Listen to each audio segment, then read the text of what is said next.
Captain Lee Dongyun stared at the massive ship floating before them. It was 3 times larger than his vessel, the UES Defiance, and seemed to be made of some kind of crystal that glowed with inner light. The alien ship had appeared out of our nowhere, just like the stories said they always did. "Captain, they're sending a message," said Communications Officer Park Sumi from her station. "Put it through," Dongyun replied, straightening his uniform. The main screen flickered, and suddenly, they were looking at something that made half his crew gasp. The being on the screen was tall and graceful, with skin that seemed to shift between silver and gold. Its eyes glowed with the same light as the ship, and when it spoke, its voice seemed to come from everywhere at once. "I am Keth Morin, Supreme, Hierarch of the Vorthak Empire. You are the humans we have heard whispers about. We have come to offer you the greatest gift in the galaxy, guidance under our divine rule." Dongyun kept his face neutral, though he could feel his crew's tension. Every species they had met so far spoke of the Vorthak with fear and worship. The aliens claimed to be gods, and their technology certainly seemed magical enough to support that claim.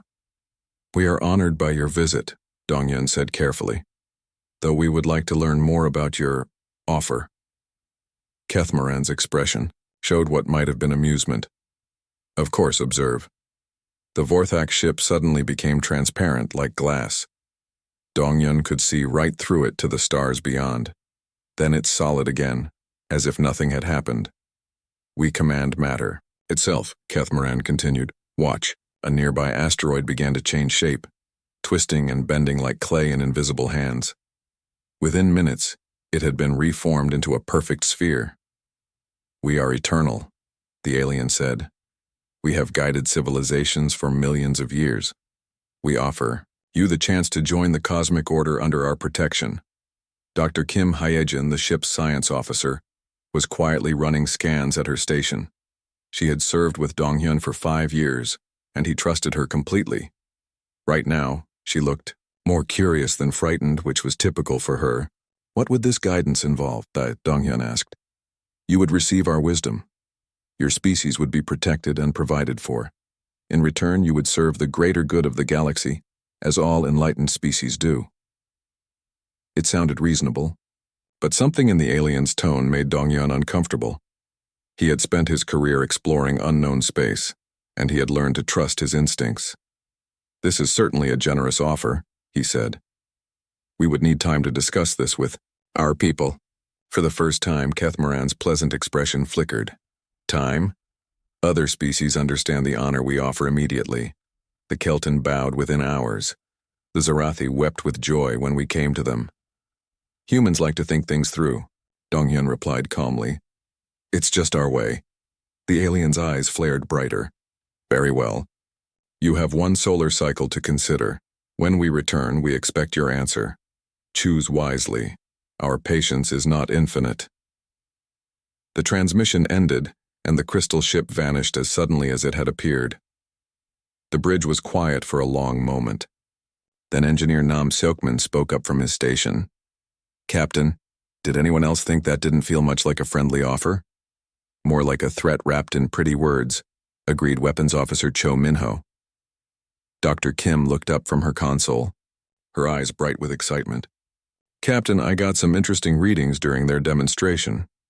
"What kind of readings?" "Their ship's phase shifting left quantum signatures in local space, and when they manipulated that asteroid, there were massive energy spikes across several dimensional frequencies." Nam turned in his chair. "You mean they're using technology, not magic?" "All technology is magic until you understand it," Kim replied.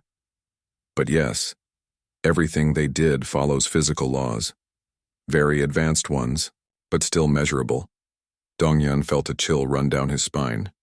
"Are you saying they're not actually gods?" "I'm saying I'd like to study this more before we make any decisions," Kim said carefully. The next few hours were busy ones. Dongyun sent messages to Earth and the other human colonies, reporting the encounter. The responses that came back were mixed. Some officials wanted to accept the Vorthak offer immediately. Their technology could solve many of humanity's problems.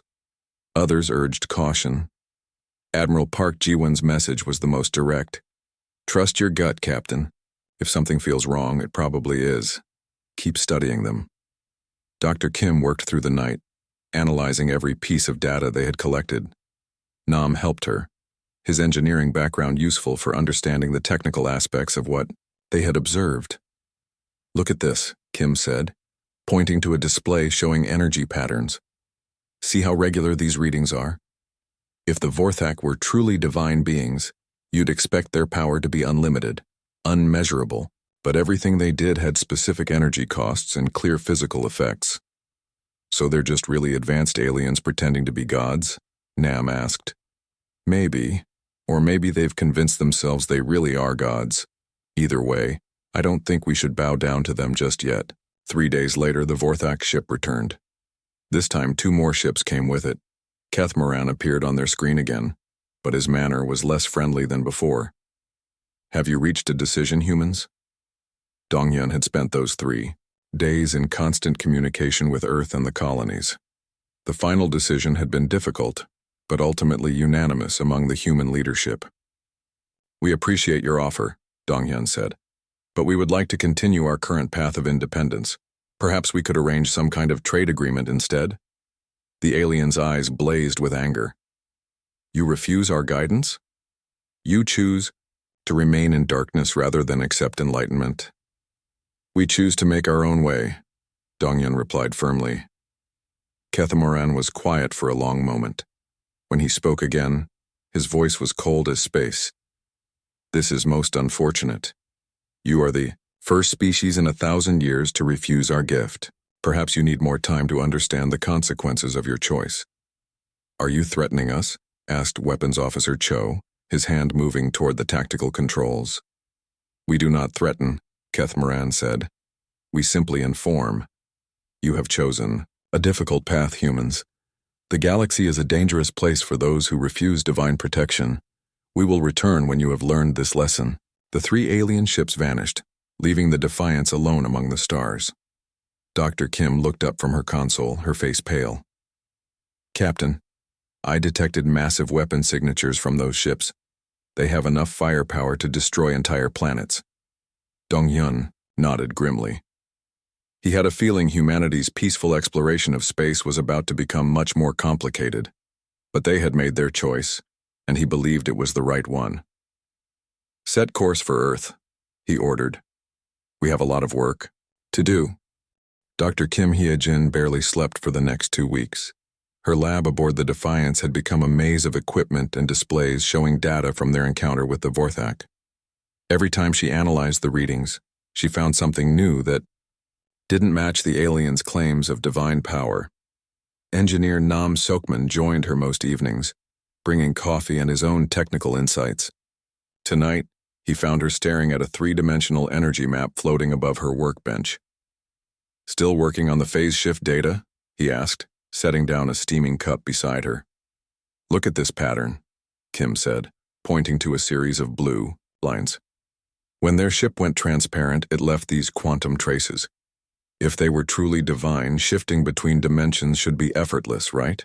But this shows clear energy expenditure and specific geometric constraints. Nam studied the display. It looks almost like they're following some kind of blueprint or program. Exactly. And look at this. Kim waved her hand, and the display changed to show the asteroid manipulation sequence. The energy required to reshape that rock was enormous, but it came in precise bursts, like a machine working, not a god casually reshaping reality. They were interrupted by Captain Dongyun, entering the lab. Any progress? Kim straightened up. Captain, I think we need to be very careful about what we believe. Everything the Vorthak showed us can be explained by advanced technology. Extremely advanced, yes, but still technology. That's good news, isn't it? Dongyun asked.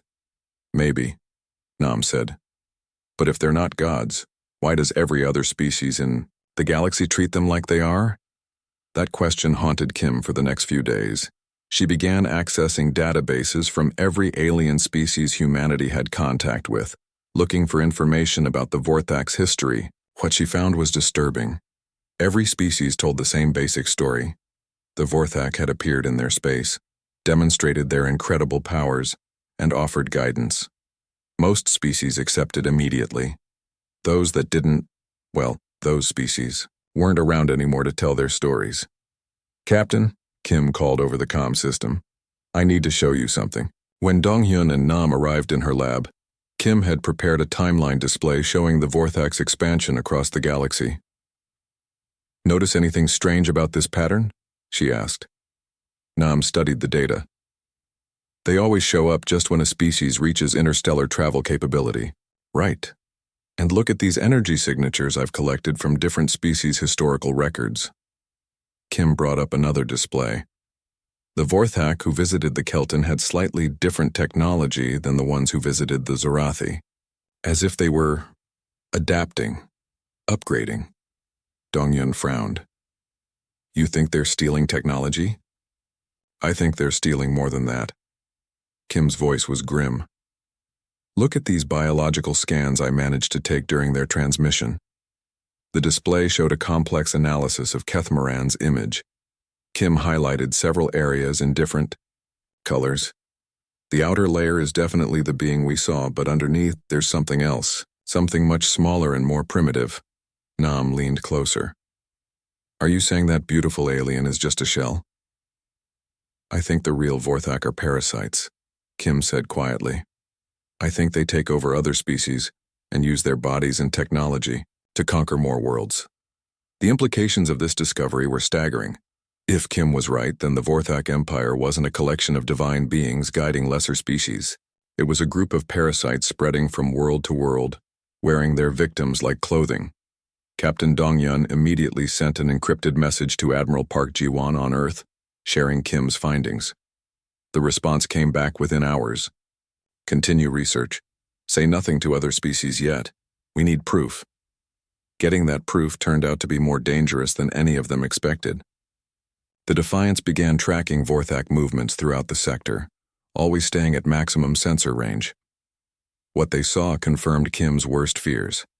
The Vorthak would arrive at a newly contacted world in their crystal ships. They would make their demonstration of power and offer of guidance. If the species accepted, Vorthak representatives would come down to the planet's surface for cultural exchange. Within months, that species would begin acting differently. Their technology would advance rapidly, but they would become more aggressive toward their neighbors. They would start worshipping the Vorthak with religious fervor and sending resources to Vorthak space. "It's a perfect system," Kim explained to the senior officers during a briefing. "They don't conquer worlds by force. They conquer them from the inside, then use them to help conquer more worlds." Weapons Officer Cho Minho looked sick. "How many species are under their control?" "Based on the historical data? Thousands, maybe tens of thousands." The weight of this knowledge pressed down on all of them. They were a single human ship facing an empire that had been spreading across the galaxy for millions of years. But humans, as the Vorthak were about to learn, had a gift for finding hope in hopeless situations. "Captain," Nam said during one of their planning sessions, "what if we could prove to other species that the Vorthak aren't gods? What if we could show them the truth?" "How do we do that?" Donghyun asked. Kim looked up from her work. "We get close enough to scan them properly. Real biological scans, not just the energy readings from their transmissions." "That sounds incredibly dangerous," said Communications Officer Park Sumi. "Everything worth doing is dangerous," Nam replied with a grin. They began planning what might have been the most reckless mission in human history. They would intercept a Vorthak ship during one of its visits to a newly contacted species. Using Nam's modified sensors, they would get detailed scans of the aliens. If Kim was right about the parasites, they would have proof. If she was wrong, they would probably be destroyed by beings with godlike power. The opportunity came 3 weeks later. Long-range sensors detected Vorthak ships approaching the Helios system, where a species called the Brennari had recently achieved interstellar flight. "This is it," Donghyun announced to his crew. "Anyone who wants to transfer off can do so now. No questions asked, no shame in it." Not a single crew member took the offer. The Defiant slipped into the Helios system using every stealth technology humanity possessed. They positioned themselves in the asteroid belt, close enough to get the scans they needed, but hopefully far enough away to escape if things went badly. The Vorthak ships arrived exactly as expected, 3 crystal vessels that seemed to bend light around them. Dr. Kim's modified sensors immediately began collecting data, while Nam's equipment recorded everything. Got them, Kim whispered, watching her displays fill with information. Oh my God, I was right. The beautiful, godlike beings the Brennari were seeing were indeed just shells. Inside each one was a small, worm-like creature no bigger than Kim's thumb. The parasites had taken over their hosts so completely that the original beings were gone, leaving only living puppets. But as Kim continued her scans, she discovered something even more horrible. The current Vorthak ships contained Brennari life signs. The parasites had already begun infecting the local population, taking over their leaders, and preparing to spread throughout their society. We have to warn them, Communications Officer, Park said. With what authority? Dongyun replied grimly. Who's going to believe humans over beings they think are gods? That's when Nam had an idea that changed everything. What if we don't just tell them? What if we show them? He had been working on a way to disrupt the Vorthak's phase shift technology. If he could force one of their ships to become solid at the wrong time. You want to attack them? Dongyun asked. I want to make them bleed, Nam said. Gods don't bleed. Parasites and stolen bodies do. It was risky, but it might be their only chance to prove the truth. Kim finished her scans just as the Vorthak completed their negotiations with the Brennari. As expected, the aliens had accepted the offer of divine guidance. Now or never, Dongyun muttered, giving Nam the order to fire. The pulse from Nam's device hit the lead Vorthak ship just as it began to phase shift. Instead of becoming transparent, the ship flickered and sparked. Part of its hull became solid, while the rest remained phased, creating a feedback loop that tore the vessel apart. The beautiful being piloting the ship screamed as its stolen body was damaged, and for just a moment, the Brennari could see the truth. They could see the small, ugly parasite inside what they had thought was a divine messenger. But that moment of revelation came at a price. The other 2 Vorthak ships immediately turned toward the Defiance's position, their weapons charging with deadly energy. All power to engines, Dongyun ordered. Get us out of here. As the Defiance fled into hyperspace, Dr. Kim clutched her scans like precious treasure. They had the proof they needed. Now they just had to survive long enough to share it with the galaxy. The emergency session on Earth lasted 18 hours. Admiral Park Ji-won sat at the head of a table surrounded by humanity's top military leaders, scientists, and diplomats. On the main screen, Dr. Kim's scans played over and over, showing the horrible truth about the Vorthak. So we're not dealing with gods, said General Han Kyung-ho, commander of Earth's defense forces. We're dealing with parasites who have been fooling the galaxy for millions of years. The question is, what do we do about it? Admiral Park replied. Defense. Minister Yoon De-jung leaned forward. We have to warn other species. This is bigger than just humanity. Who's going to believe us? Asked Dr. Song Ji-young, the head of xenobiology research. Every species we've contacted worships these things. They'll think we're lying or insane. Captain Dong-hyun, attending the meeting via secure transmission from the Defiance, spoke up. Some might listen. The species that have suffered under Vorthak rule, the ones who've been used up and thrown away. Admiral Park nodded. That's where we start. Captain, I want you to find these abandoned species, see if any of them can be allies. While the Defiance began its secret mission, humanity started the largest military buildup in its history. Every colony received new weapons and shields. Engineer Nam's designs for anti-phase technology were sent to every human world. Dr. Kim's research on the Vorthak parasites became the basis for new detection equipment. But humanity wasn't the only ones preparing for war. 3 months after the incident at Helios, the Vorthak struck their first blow. They attacked the human colony of New Busan, a farming world with only basic defenses. The attack came without warning and without mercy. Colonel Choi Minju commanded the defense of New Busan. She had only 3,000 soldiers against a Vorthak fleet of 12 ships, but her people had something the aliens didn't expect. They knew the truth about their enemies. "Remember," she told her troops over the comm system as alien ships appeared in the sky. "They're not gods.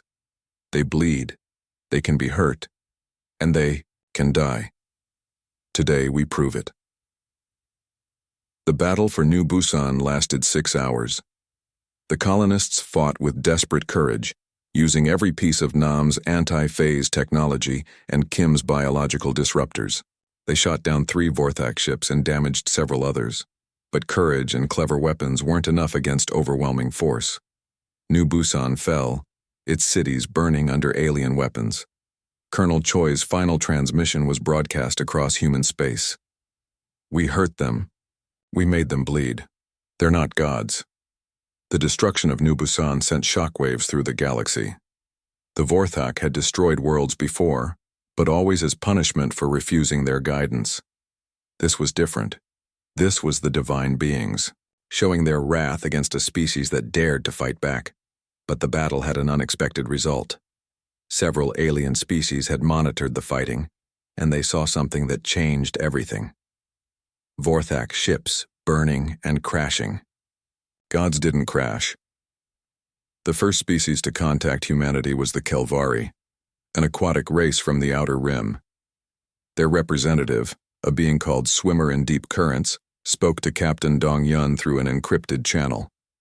"We have watched your battle," the alien said, its voice translated through human computers.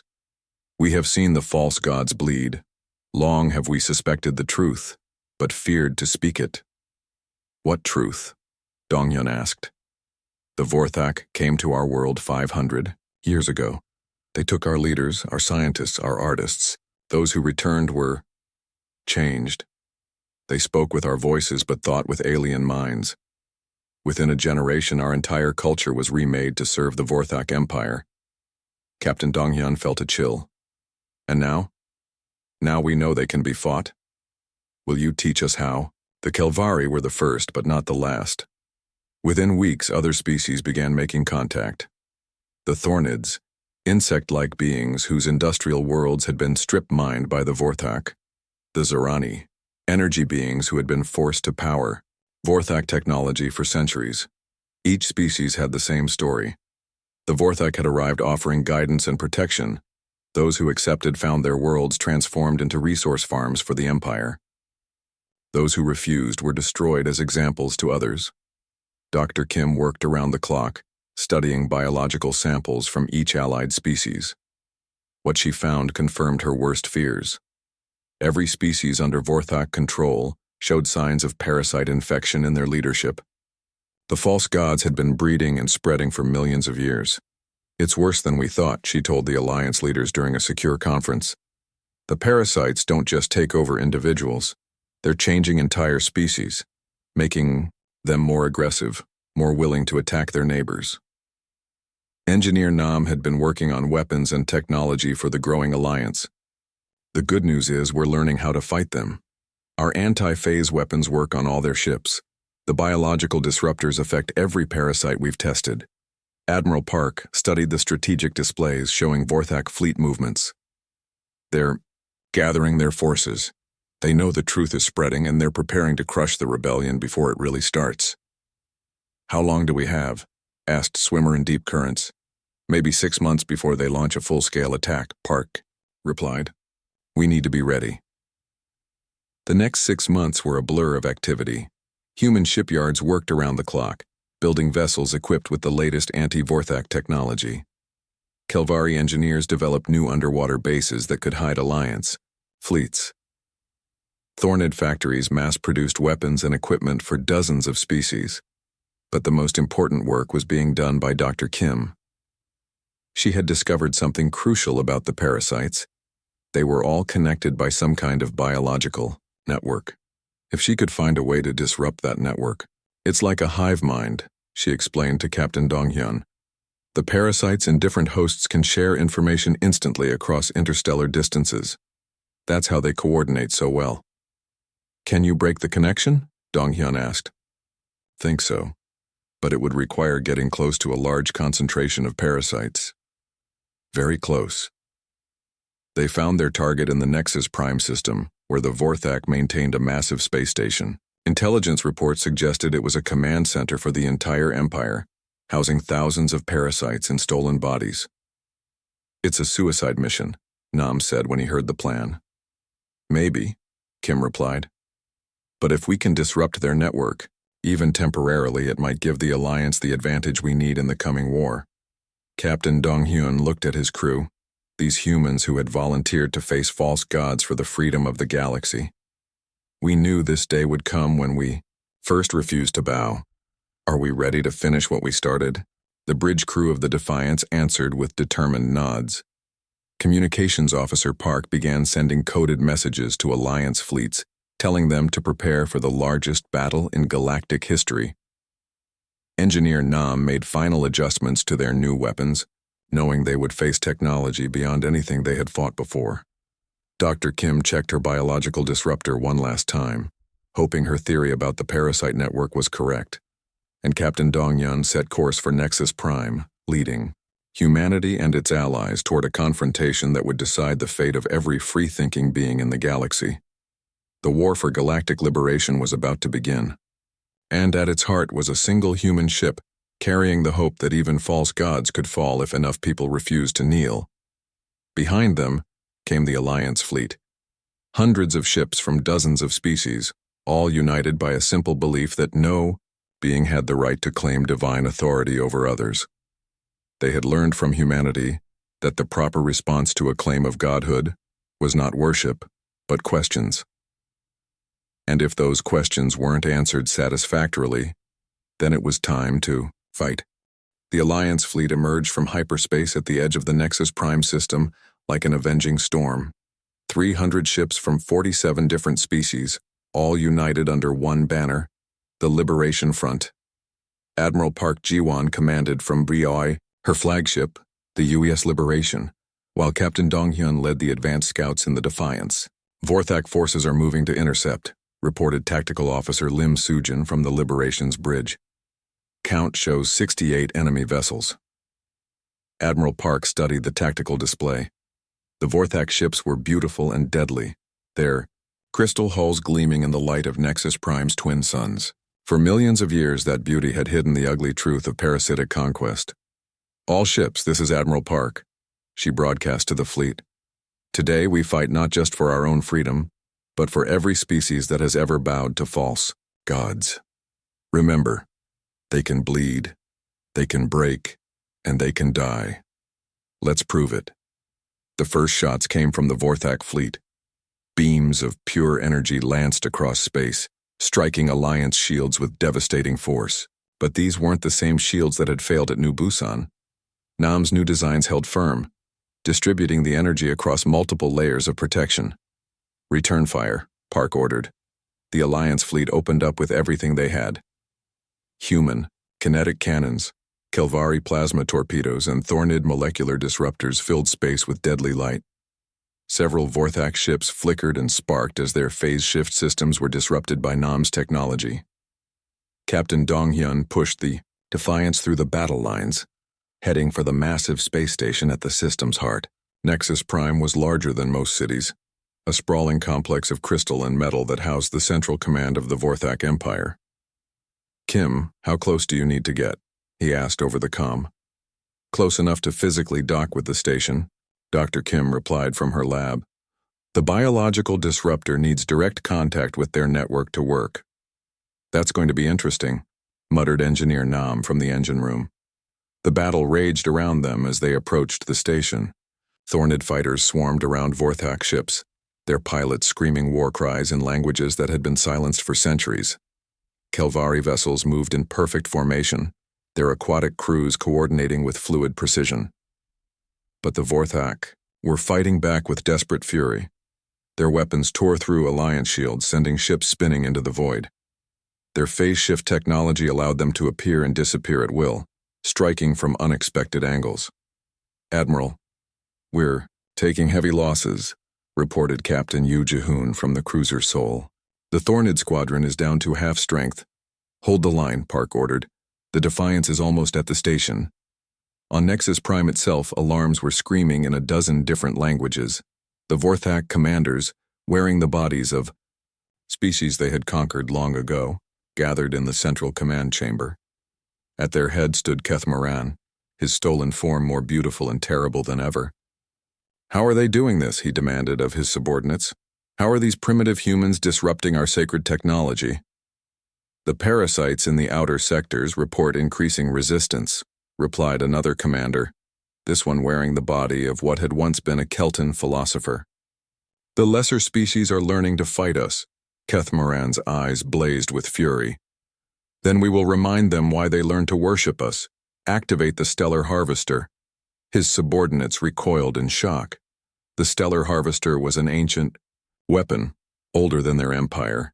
It could drain the energy from an entire star, using that power to destroy whole systems. My lord, said one, the weapon has not been used in 1,000,000 years. The risk is acceptable, Keth Moran snarled. Better to rule over ashes than to let these insects believe they can challenge gods.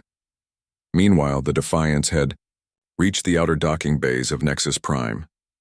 Captain Dongyun guided his ship through the massive opening, following Nam's scans to find a docking port that would give Kim access to the station's main computer networks. This is it, Kim announced, gathering her equipment. If my calculations are right, I can use the station's own communication systems to broadcast the disruptor signal to every parasite in the Empire. And if you're wrong, asked Nam, then we've just flown into the most heavily defended station in the galaxy for nothing, Kim replied with a grim smile. The boarding party consisted of Kim, Nam, and a squad of Marines led by Sergeant Oh Young-soo.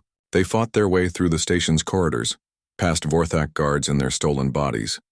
The parasites inside those beautiful forms hissed and writhed as Kim's portable disruptors affected them. It's working, Kim said excitedly. The network connection is weakening, just a little further. They reached the central command chamber just as the Stellar Harvester began to activate. Through the massive windows they could see energy streams reaching out toward Nexus Prime's twin suns. Keth Moran turned to face them, his stolen features twisted with rage. Humans, you dare enter our most sacred space? There's nothing sacred about lies and slavery, Kim replied, activating her main disruptor device. The effect was immediate and terrible. Every Vorthak in the chamber began to convulse as the biological signal disrupted their connection to the parasite network. Some of the stolen bodies collapsed as their parasites died instantly. Others began to change, their features shifting, as the original host personalities fought to resurface. Keth Moran himself staggered, his perfect form beginning to crack like a broken mask. What are you doing to us? Setting you free, Kim said, adjusting the disruptor's frequency. All of you. The signal spread through Nexus Prime's communication systems, reaching every Vorthak ship in the fleet. Across the battlefield, Alliance forces watched in amazement as enemy vessels began to falter and drift. Some ships stopped firing entirely as their crews were overcome by the disruption, but the victory came at a cost. The Stellar Harvester, activated but no longer controlled, began drawing energy from both suns at once. The massive weapon was overloading, threatening to destroy the entire system. We have to stop it, Nam said, studying the ancient controls. I don't think we can, Kim replied. The parasites built this thing to be unstoppable once activated. Captain Dongyun's voice came through their communicators. All teams, we need to evacuate. The station is breaking apart. Through the chamber's windows, they could see cracks appearing in Nexus Prime's structure as the Stellar Harvester drew too much power. But Nam was still working at the controls, his engineer's mind racing through the alien technology. Wait, he said suddenly. I think I can reverse the energy flow. Instead of draining the stars, we can use their power to overload the weapon itself.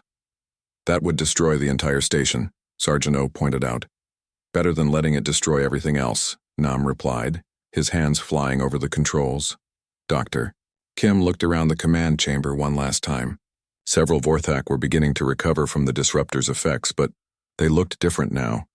Confused. Lost. as if they were waking up from a very long dream. One of them, a being that looked like it had once been from an aquatic species, spoke in a voice filled with wonder. Where am I? What happened to my people? You're free now, Kim told it gently. You're all free. Nam's modifications to the stellar harvester were working. The ancient weapon began to turn its power inward, consuming itself in a cascade of energy feedback. Nexus Prime shuddered and groaned as its power systems overloaded. Time to go, Captain Donghyun announced over the comm. The cavalry is here. Through the station's crumbling walls, they could see Alliance ships moving in to rescue survivors. Kelvari vessels were already evacuating the freed Vorthak, while Thornid salvage ships collected valuable technology. As the Defiance pulled away from the dying station, Dr. Kim watched the stellar harvester consume itself in a brilliant flash of light. The ancient weapon that had threatened countless worlds was gone, destroyed by the same chaotic human ingenuity that had exposed the Vorthak's lies. Signal from Admiral Park, Communications Officer Park Sumi reported. The Vorthak fleet is surrendering. Their network is completely disrupted. Captain Donghyun nodded, feeling the weight of exhaustion settling on his shoulders. Good. Send word to all Alliance forces. Any Vorthak who surrenders is to be treated as a prisoner of war, not an enemy. The parasites are the problem, not their victims. As news of the victory spread across the galaxy, something unprecedented began to happen. On worlds that had been under Vorthak control for centuries, the parasites in positions of power began to weaken and die as the network signal faded. Original host personalities started to reassert themselves. Some hosts had been taken so long, ago, that nothing of the original being remained. But others, like the aquatic being Kim had spoken to, were beginning to remember who they had been before the conquest. The war wasn't over yet. There were still Vorthak strongholds scattered throughout the galaxy, and not all parasites would give up easily. But the Empire's backbone was broken, its central command destroyed. Most importantly, the truth was spreading faster than the Vorthak could contain it.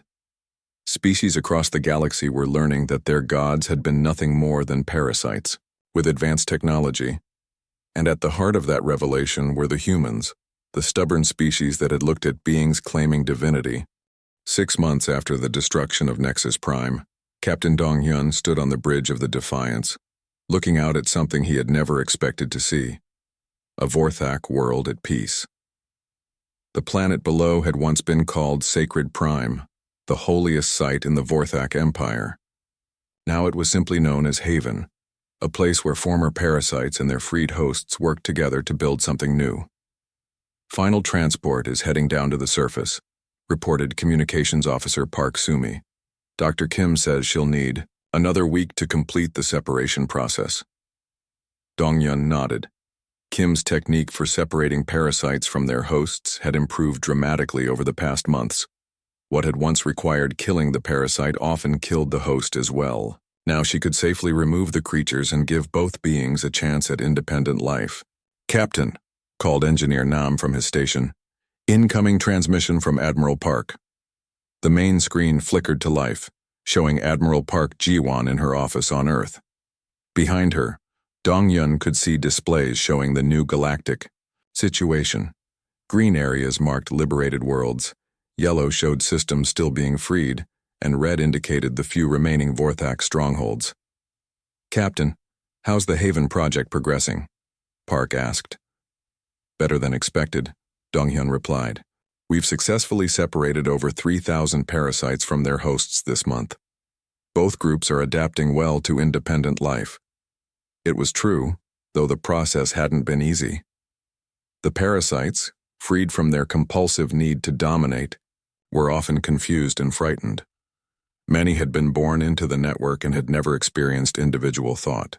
Learning to be separate beings was as difficult for them as recovery was for their former hosts. But both groups were trying.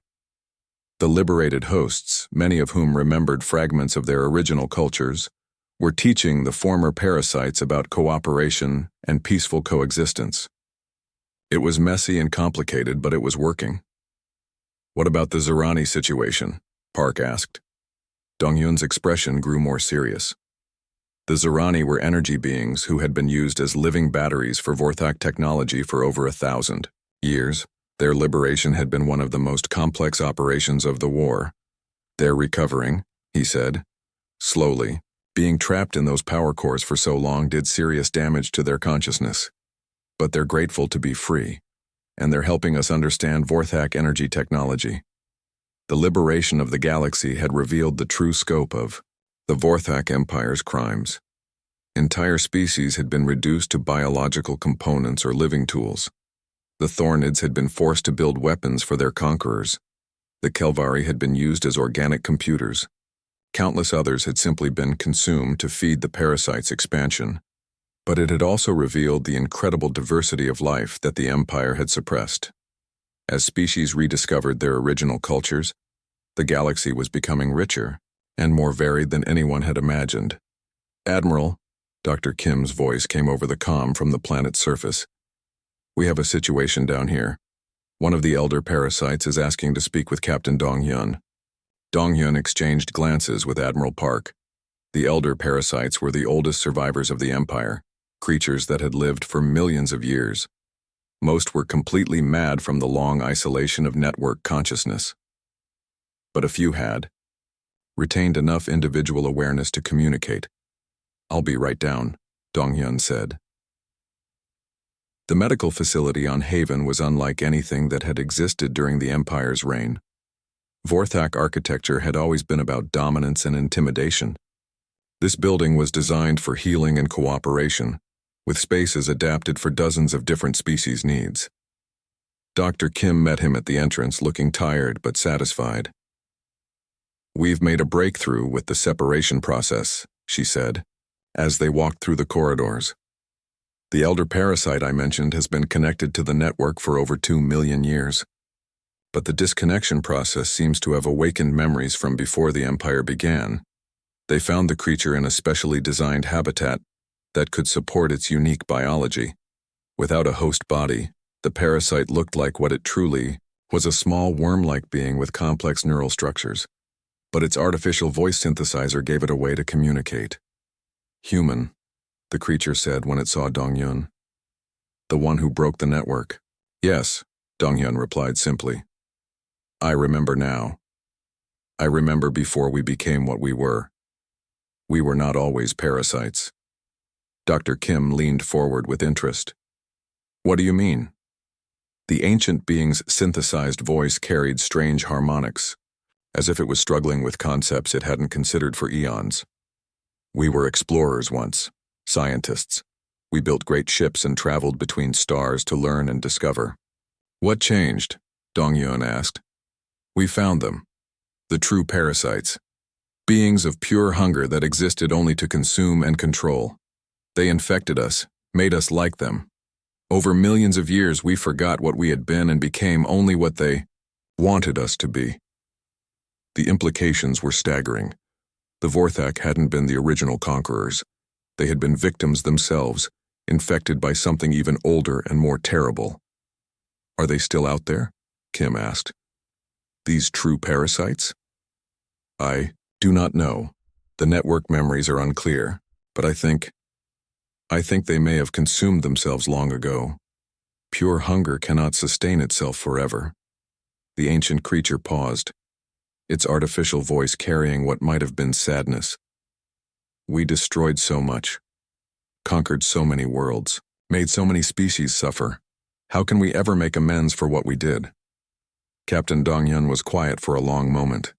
Then he said, by helping us build something better, by using what you remember of science and exploration to help the galaxy heal. Over the following weeks, more elder parasites began sharing their recovered memories. Slowly, a picture emerged of what the galaxy had been like before the Vorthak Empire. It had been a place of cooperation and exchange where species shared knowledge and culture freely. We can have that again, Admiral Park said during a meeting of the Galactic Liberation Council. Representatives from over 100 species had gathered on Haven to plan the future. Swimmer in deep currents, the Kelvari representative rippled its agreement. The old ways of cooperation are not lost. Many species remember fragments, We can rebuild. But not everyone agreed. Some species wanted revenge against the former Vorthak. Others were suspicious of the liberated parasites, fearing they might try to rebuild their empire. It was Engineer Nam who proposed the solution that would define the new galactic order. What if we created a system where no one species could dominate the others, where technology and knowledge belonged to everyone? The idea became known as the Galactic Commons. Instead of empires built on conquest, they would create a network built on sharing. Any species that developed new technology would share it freely. Any world that faced a crisis would receive help from others. The former Vorthak parasites, led by the recovered elders, became some of the strongest supporters of the Commons. Their memories of what conquest and domination had cost them made them passionate advocates for cooperation. Never again became their motto. Never again will we allow hunger to consume wisdom. Dr. Kim's final report on the Vorthak parasites revealed that the separation process had been successful in over 90% of cases. Both parasites and hosts were adapting to independent life. Many were choosing to work together on recovery projects, former enemies becoming collaborators in healing. But perhaps the most significant change was in how the galaxy viewed claims of authority. The human question, "Prove it," had become a universal response to anyone claiming special status. No being, no matter how advanced or powerful, could simply demand obedience based on their word alone.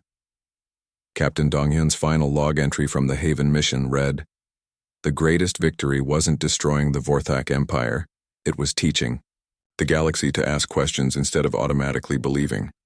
We didn't just free species from physical conquest, we freed them from the idea that they should bow to anyone claiming to be their betters."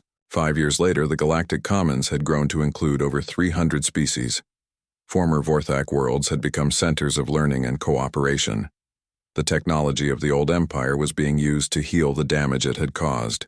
And, at the heart of it all was a simple human principle, that no one had the right to rule others without their consent, and that the proper response to any claim of divine authority was not worship, but careful, skeptical examination. The galaxy had learned that the most dangerous words weren't threats or curses, but simple questions asked by people who refused to kneel. On Earth, a monument was built to commemorate the liberation. It bore a simple inscription in hundreds of languages. They claimed godhood until humans asked them to prove it, in memory of all who learned that the only divine right is the right to ask questions. The age of false gods was over. The age of free inquiry had begun. And somewhere in the cosmos, other species facing their own false prophets and would-be conquerors were learning the most powerful phrase in any language: "Prove it."